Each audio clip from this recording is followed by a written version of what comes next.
we kind of know that community matters, that whatever the problem, community may be part of the solution. And that our purpose here is to kind of give voice to revolutionary ideas for ordinary citizens. Because ultimately, people who are an audience for this conversation are working with citizens to try to reshape, create an alternative future. And a lot of the community building work is to bring people together, get them engaged, but what's often missing is any optimism or even belief that the economic assumptions we live within are a big part of the problem. So we kind of have thin answers to. We say, oh, there's too much disparity in income. Well, there's too much unemployment.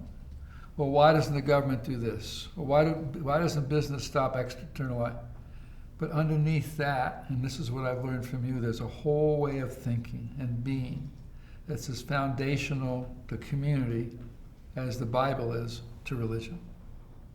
And that foundational way of being is the assumptions and way we think about this thing called economics. And I always, until I met you and heard you talk, thought that the way we viewed economics was true. I thought economics was the management of scarce resources. And it never occurred to me that there might be another way of thinking. And I thought competition was the marketplace, and it never occurred to me there would be another way. And so my own changing of thought, interest, I've gotten interested in economics, and you're the one that got me into it, and I'm grateful for that, because you have a different way of thinking about it, a different way of being about it. And the fact that we could talk about abundance. So John McKnight and I write a book, Abundant Community, and we just flirt with the edges of economics. And then I hear you talking about what an abundant or a gift-based or a well-being-based. And then I discover there's a whole world. So my excitement in having you in this conversation is to just explore this inverted or re-evolutionary way of thinking about the very assumptions and basis of what we called economists, an economy. And the only thought that I love about this is I always knew growing up that of all the liberal arts, the most cynical people were people who studied economics. And so you're a double surprise. And the other thing I love about you is that you speak from the experience of somebody who's received the colonization. And we were at a conference a little while ago, and you said, well, most of you people are talking from the perspective of the United States, which is an imperial power. And what you bring is another perspective. So all that, so by way of introducing you, thanking you, hoping this goes well. Hope so too. Right. So I guess where I would begin is just what's drawn you into this inquiry, into economics. What was it that captured you? Because it's... Well, I always liked economics. In high school, I studied economics, and it was always fascinating to me to learn how the economy operates, the whole concept of production, who gets what. It just fascinated me. But at the same time, I was on a spiritual journey. And as I studied economics more and more, the more it wasn't settling with me. But I couldn't say exactly what it was until one day it hit me that the foundations on which economics is built, that is the allocation of scarce resource, is wrong. It goes against what I had come to believe as being spiritual, as being the reality of God that I was searching for at the same time. Because God is a God of abundance, not a God of scarcity. And the natural operations of nature and what God has produced is one of abundance. So why have we constructed a system or systems that are allocating scarce resources and not abundant resources. And this came to me almost, by accident as I played around with gardening and realized that a lot of what was growing in this garden had nothing to do with what I was doing. That one seed was producing further trees, which was producing further fruit, and further, and on and on and on. And all I had to do was to be sensible about how I tended to the garden. And so the concept of scarcity just ceased to make sense to me. And I began now to contemplate more the idea of abundance and an economy based on abundance. Wow. That was a flash of insight, wasn't it? It was. Think it came from God? Sure. So that kind of puts a burden on you, doesn't it? No, it's God's burden now. He shouldn't have said it if he didn't want me to have it. He needs to take care of it now. You're a real role model for accountability, aren't you? That's funny.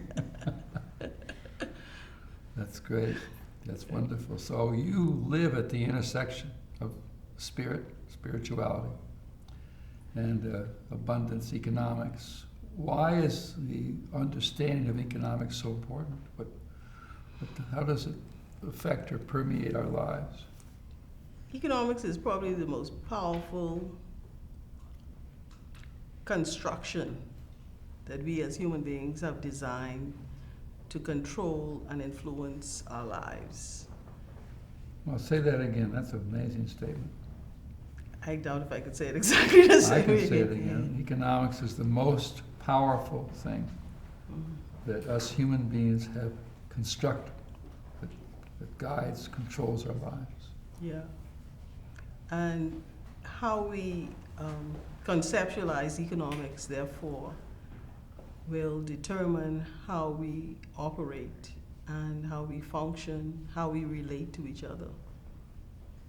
So if we're operating an economic system that's based on scarcity, i.e. that there is not enough, then my relationship to you, Peter, is one of scarcity, and I will relate to you as if there is not enough for us to have together.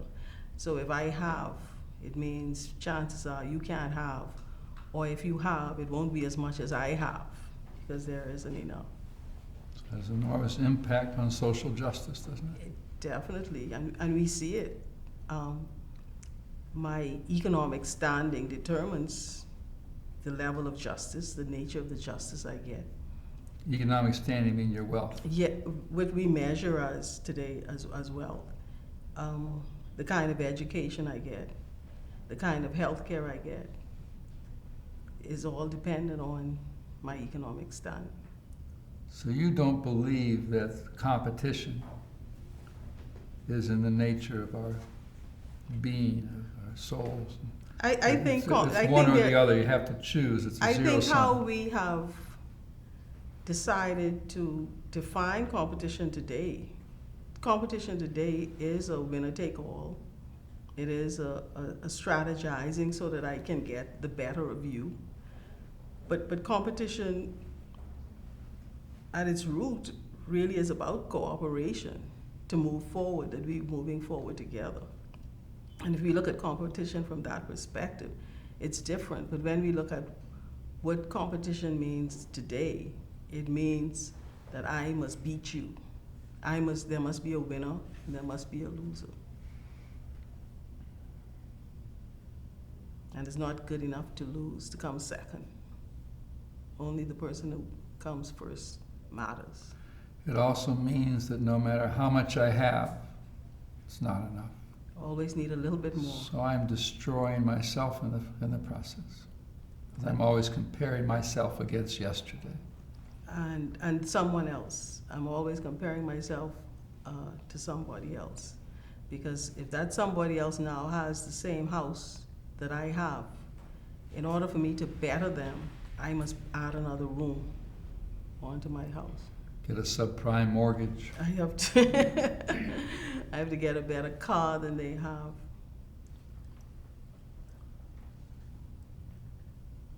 You know, I'm thinking there's this big conversation about the 1% versus the 99%. And I think in some ways, and I want your thoughts, it's a denial of our empire. Because most people complaining who call themselves the 99% in the world are the 1%. Well, from my perspective, and you know, going back to the conference you and I attended a couple of weeks ago, it was interesting to me how persons in the United States do not understand that they are an imperialist power, that they are benefiting from the imperialism of their country. That yes, they may not have all the things they figure they ought to have, but even what they have has been gotten because of their country's quest to ensure that they have whatever it is they have at the expense many times of other people's. So take that into your experience in the Bahamas as the... Well, we became independent in '73, which means that we no longer technically, you know, dependent, but we are, can't help it. But all of our structures were designed for power and control. All of our structures, and particularly our economic system, was designed for us not to be able to participate fully in the economic wealth of the country. And in the same way, so-called developing countries, the world economic construct is designed so that those countries feed the empire countries. Mm-hmm. That the empire countries benefit from the so-called developing countries, not the other way around.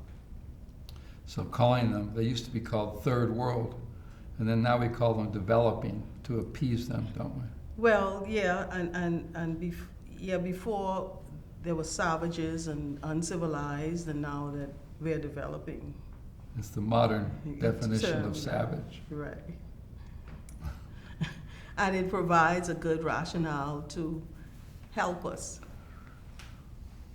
because we don't have what is necessary to civilize or develop ourselves. We need somebody else to come from outside to do it for us. And this is what converges with your spiritual beliefs, that every human being is as blessed by God as every other human being. Exactly. And God really was a mean God, because apparently God put all the minerals and stuff that we need somewhere else. And we have to go and get them now, out of whatever it takes. Whatever it takes, because what we have isn't enough. Yeah. And it is by these minerals, et cetera, and valuable stuff being all around the world, is a great opportunity for us as human beings to come together as one people to share. But we decided that no, what we're going to do is we're going to take from you so that I can be enriched. And it really doesn't matter whether you're poor and starving and suffering, because I'm fine. Exactly. So in school, they have a normal curve. Mm-hmm. Some get A's, F's, B's, C's, however you rank it. Mm-hmm. So if I want A or B, somebody's got a D or an F. And so I learned in school that I needed people to fail. So my success was easy. Yeah. And it just strikes me how much we still hold that. And that's an economic construct, isn't it? Not everybody can get A's. It's the construct. So not everybody can be excellent. And so not everybody can be wealthy. And so economics invades aspects of our lives where it doesn't go named as economics. Yeah. But it's the same. It's a part of the same belief in a scarcity paradigm, that there is not enough. And the power of economics is that economics controls the political system. It controls whether or not I die on the street from diabetes. It controls whether or not I get diabetes, because if I'm not able to afford healthy foods and I'm eating a lot of fast food, a lot of junk stuff, then I'm going to die. As opposed to somebody who has so-called economic wealth, able to buy the fruits and vegetables. And it's amazing how in the agricultural industrial complex, we've decided to subsidize certain things and not other things, because it's benefiting a particular group. So be specific about that. Well, I think if you were to take $10 and decided to purchase healthy calories and to purchase junk, for that $10 you probably could buy 5,000 more junk calories than healthy calories. But for example, you subsidize in the United States, you subsidize corn a lot. And therefore we have corn syrup and we have corn this and everything that are fillers into these fast food and junk food, so-called junk food stuff. Well, if it's junk, then it's not food, right? But anyway. That's why you use so-called. Huh? You're right. And so how we've decided to distribute the measure of wealth, that is money, is a determinant of so many things in our lives, like education. So music isn't important, so as soon as we don't have sufficient money to run the school, we cut out music, we cut out the arts, you know. What does that cost us? What's the meaning of the music and the arts from your perspective? It costs us, for me, it costs our soul. And even at home, we have that challenge. You know, one of the music that we have is Jonkanu. And there are some people who think that there's no need for it because you can't make money from it. So everything is measured. Junkanoo is totally amazing volunteer structure, 8 months a year. And it's an expression. It was a response to our enslavement. It was one particular point in time, and it's grown and it's evolved today. But what has happened is that nothing has value in this economic construct unless we can put a dollar value on it. So the idea of 4 or 5 young men coming together in a Jonkanu shack and producing magnificent art and producing magnificent music has no value in this paradigm of today. And that's the tragedy, because there's so many things happening. The whole community that's being built with those young men, the relationships, the trust, and just the demonstration of their brilliance has no value in the present economy, because they're not selling it. They haven't commercialized right. their talent. Right, and we don't want anyone to do anything unless you can sell it, unless it's sale, and because that's the only way we can value it. So we don't value. And so therefore we're not valuing people. That's one way demonstrating that we're not valuing people. We are valuing the piece of paper. We're valuing the artwork, but we're not valuing the people who produce it. There's no value in the people. There's value in the end product only. There is an invasiveness then about our economic thinking of scarcity, which is your shorthand way. We could talk more about all the other dimensions, individualism, negative competition. And what I find interesting is you naming how it spreads out. So for me, it was in school. And I lived with the fear of my life being at stake if I didn't get a B. So forget about learning. My only question was, will the teacher like me? And I remember my children, I said, how's school? And Heather would say, teacher likes me. How's math? Teacher doesn't like me. me. So that to me is an economic Mhm. dimension, isn't it? The exchange, distribution of what's scarce. Mhm. But even the education system generally, in most places, is based on scarcity because it's based, we're saying to people, you have to know this, rather than what is it you know and what is it you would like to know. Mm. And so we're making education scarce because we know everybody isn't totally academically or oriented or has desires for academics. But unless you are able to go through this procedure from primary school to middle school to and so on, you're not going to be successful. And only those people who end up with a grand piece of paper at the end of the day really have value. And in this country, that piece of paper is losing its value. Well, Very interesting. Well, it Because has people, to, yeah. because more and more people are entering it. But all that means now is what you could have done with a high school diploma now needs a bachelor's degree piece of paper.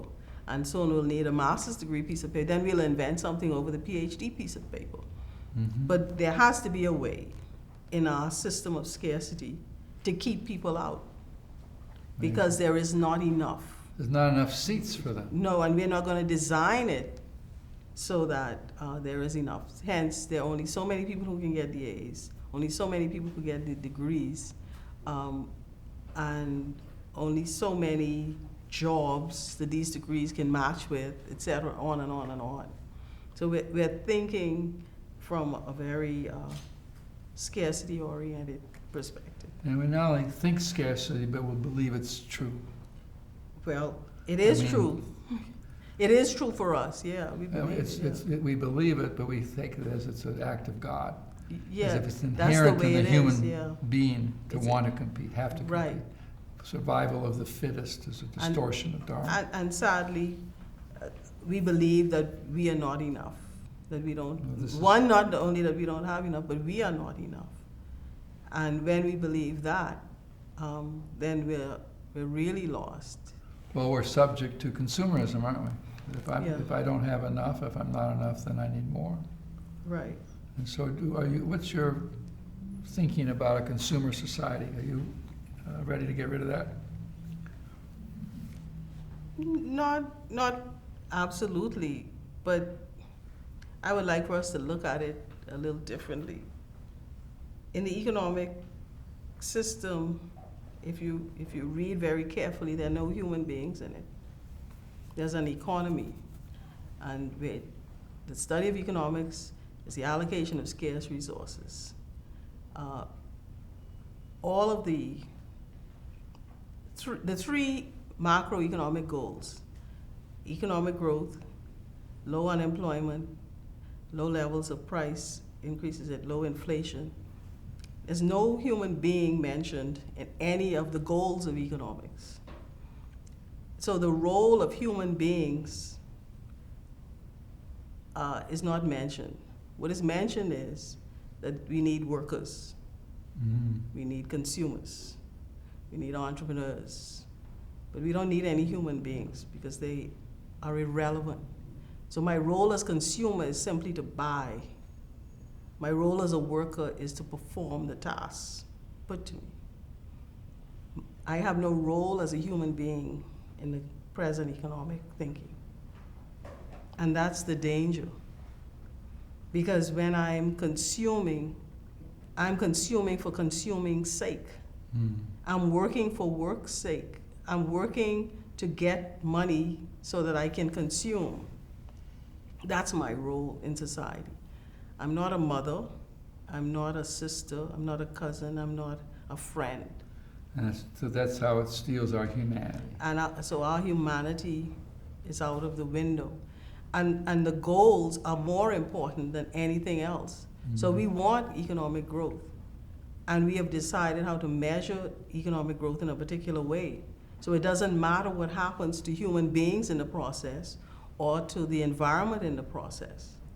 The goal is economic growth. So The that's gr- why when they lay off people, stock price goes up. And no, but then we need people to be working to ensure the economic growth, because that's how we're beginning to measure the economic growth, by how we're producing. And so when we talk about work, we're not talking about quality of work. We're not interested really in what people are doing, whether it suits them in terms of their gifts and their talents and their skills. You just need to be working. So politicians say jobs are the primary goal. But if you are a great artist and the best you can do is be a bank teller in this, it doesn't matter in the economic system. You have a job, and that's all that matters. So the humanity does not play into the present economic system. It's not part of the conversation. No. Now, before political independence in the Bahamas, the economy of your neighborhood was quite different, wasn't it? Well,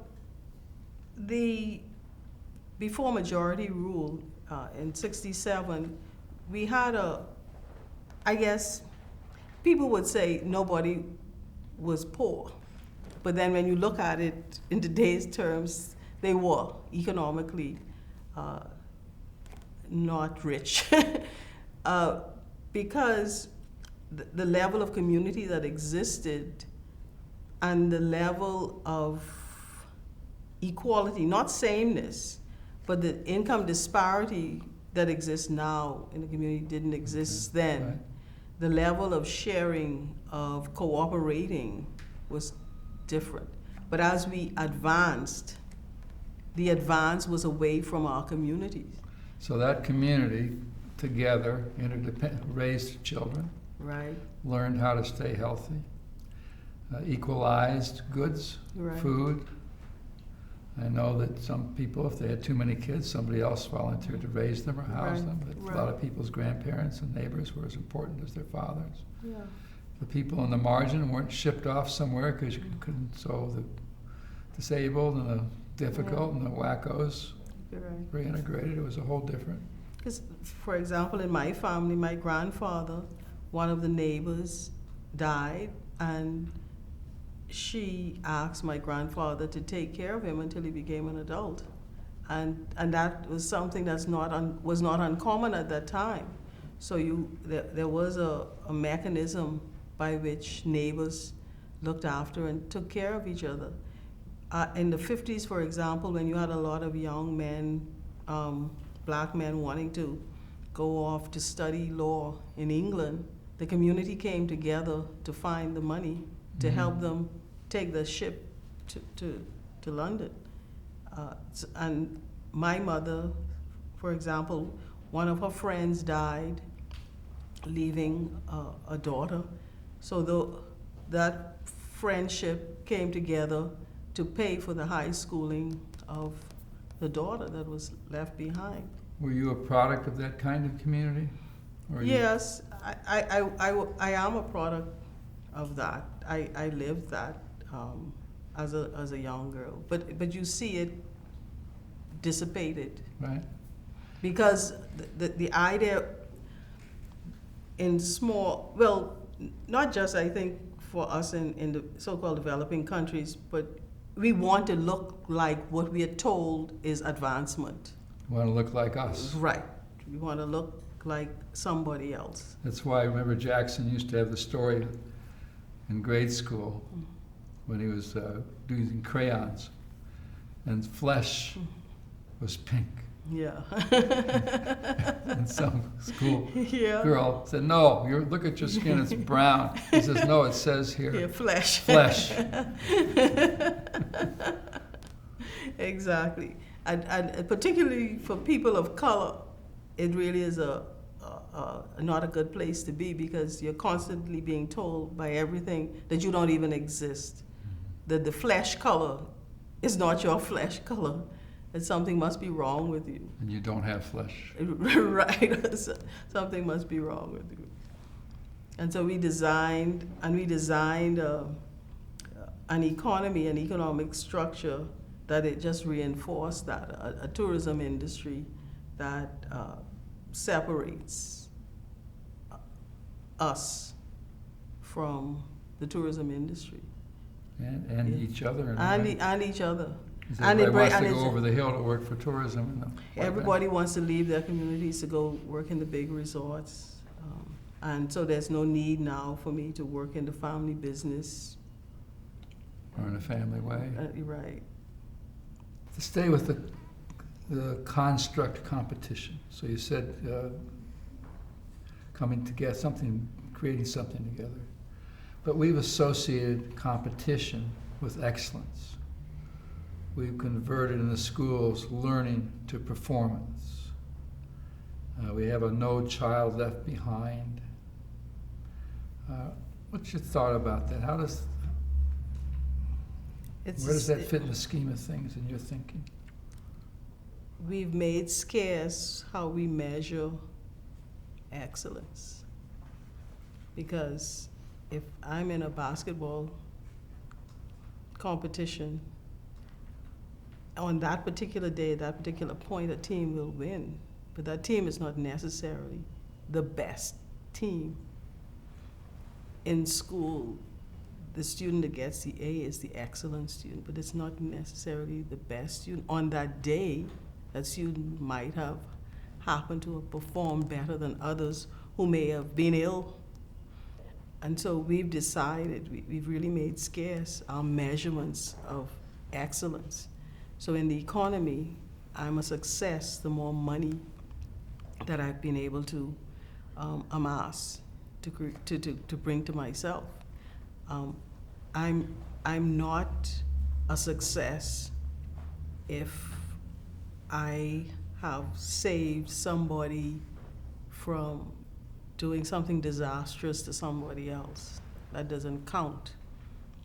It doesn't count if I give food to my neighbor who's having a hard time feeding her children. That doesn't count as being excellent, being a success in the economy. So we want to be very careful when we even talk about success and what is wealth. We've defined wealth as essentially how much money or money's worth as determined in a so-called market system. So competition in and of itself is not necessarily bad, but it is bad in my mind if we're using it, the end result of the competition, to measure excellence. Right. Because I'm excellent even if I'm not in a competition. Exactly. At the moment of birth, you're excellent. Correct. And those 6 young men producing the Junkanoo costume are excellent, whether they win the prize or not. What they've constructed is excellent. So you give great importance to the counting system. You can't get around the measurement. The economic system is about the quantum and not the quality.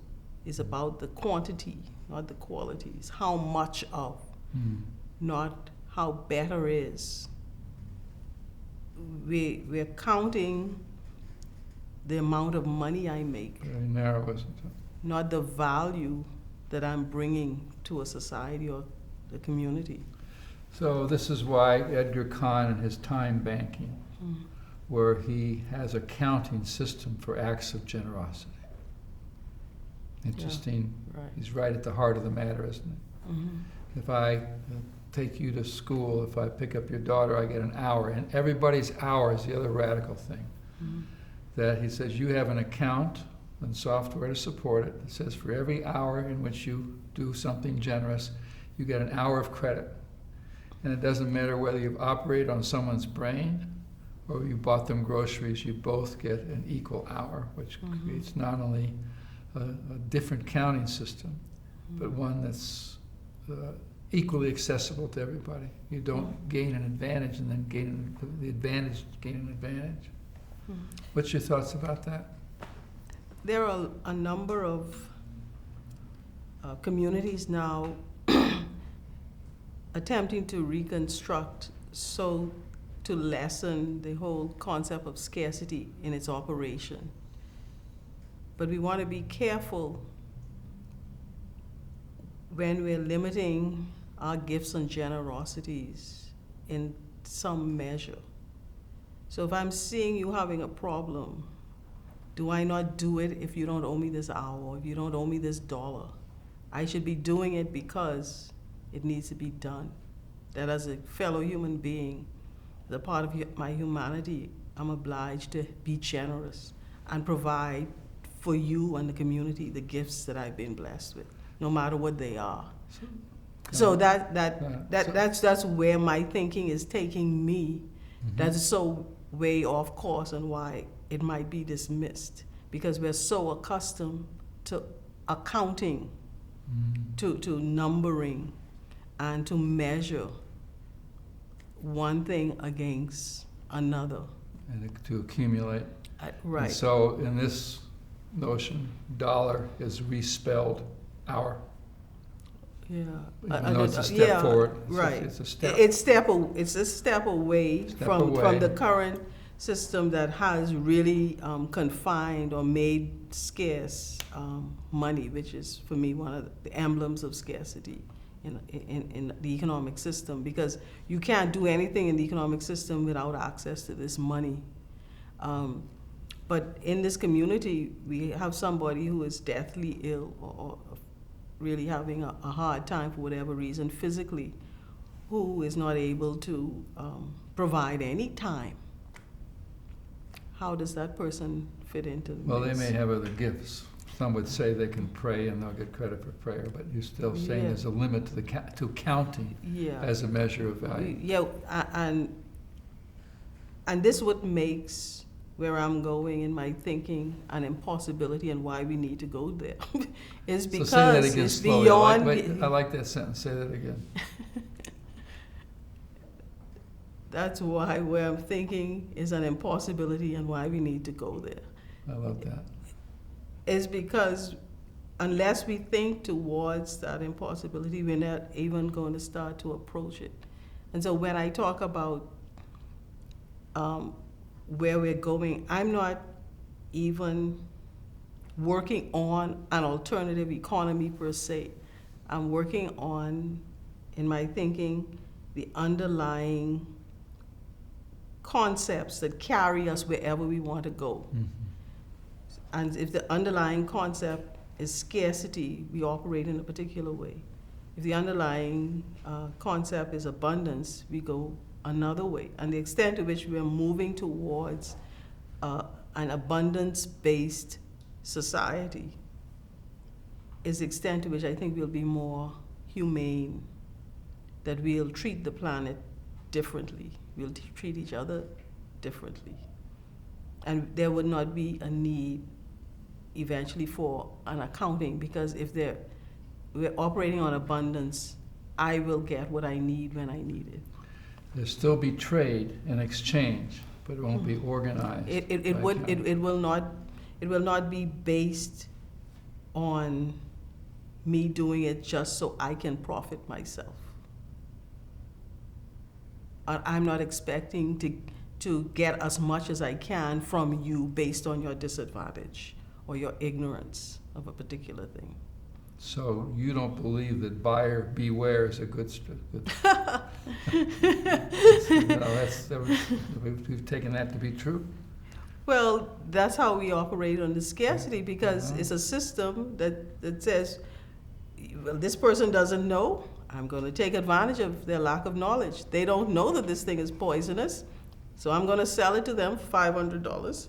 I get rich, they die, it doesn't matter, because in the system, I won the competition. You won. There's a cartoon I once saw of a store, it says going out of business. Mm-hmm. And the father's got his arm around the son's shoulder and he says, someday, my son, this business will be yours. So they're taking advantage of people that think they're taking advantage of them. Right. And Amazing. it's so hilarious, but tragic. We have this example at home. I give it in my classes, where this store had these wonderful bags but she couldn't sell them. They were like for $40 or something like that. High quality bags. And she had this brilliant idea. So she marked them up to $150 and gave everybody a 30% discount. All the bags were sold. Exactly. So your thinking is quite unconventional in your profession. Talk about that. Where do you?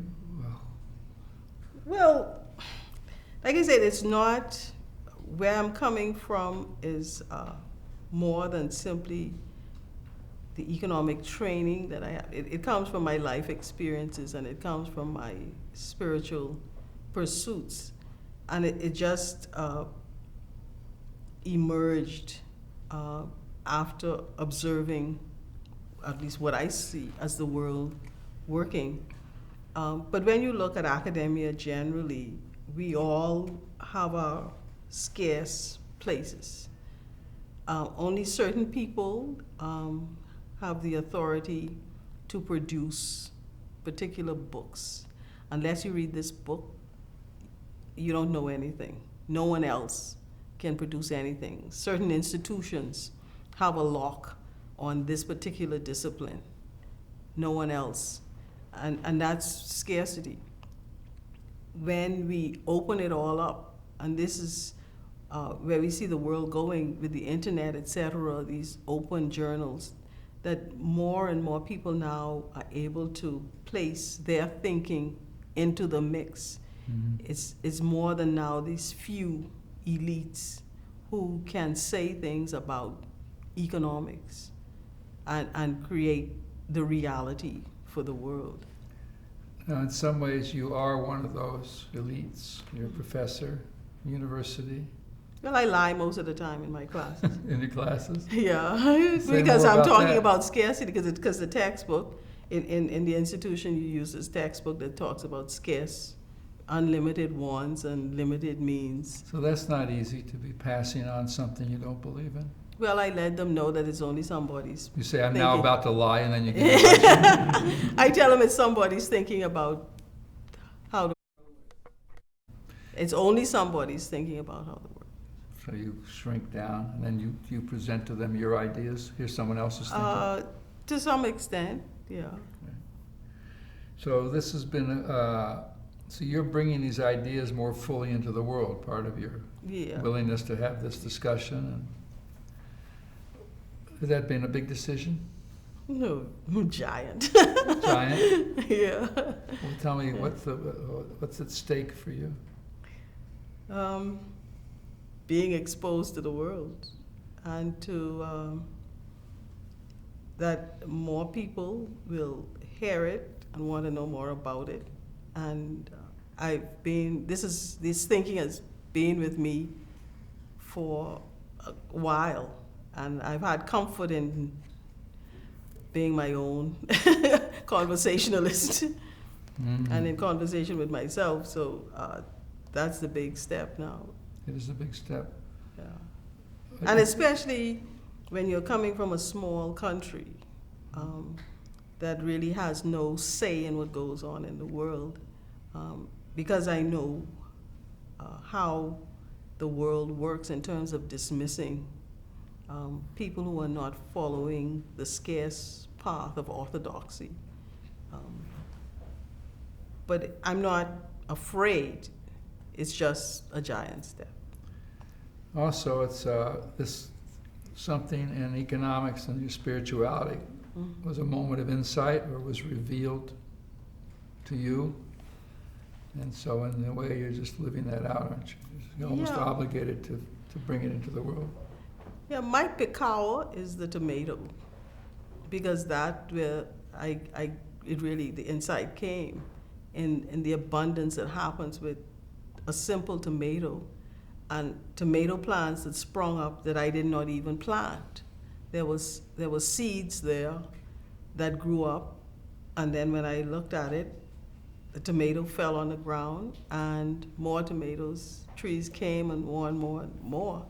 So that was, if you want to call it a revelation to me. Right? Because we've all seen that, but you gave meaning to it. And if you look at most things, I haven't seen everything, but most things that I see, it's about self-perpetuating life. It isn't about scarcity. In the oceans, we're now destroying mangroves that are the nursery system for fish, and then we'll say there is not sufficient fish. And this is why it's so important for us to reconsider our assumptions, because most of the economic problems that we have are all of the economic problems that we look at are based on scarcity. And if they're based on scarcity, they must prove scarcity. Wow. You cannot prove abundance if your basic assumption is scarcity. So any answer that says or demonstrates abundance is contradicting. And it cannot happen. It happens once. And all of the economic problems is you're maximizing subject to constraints.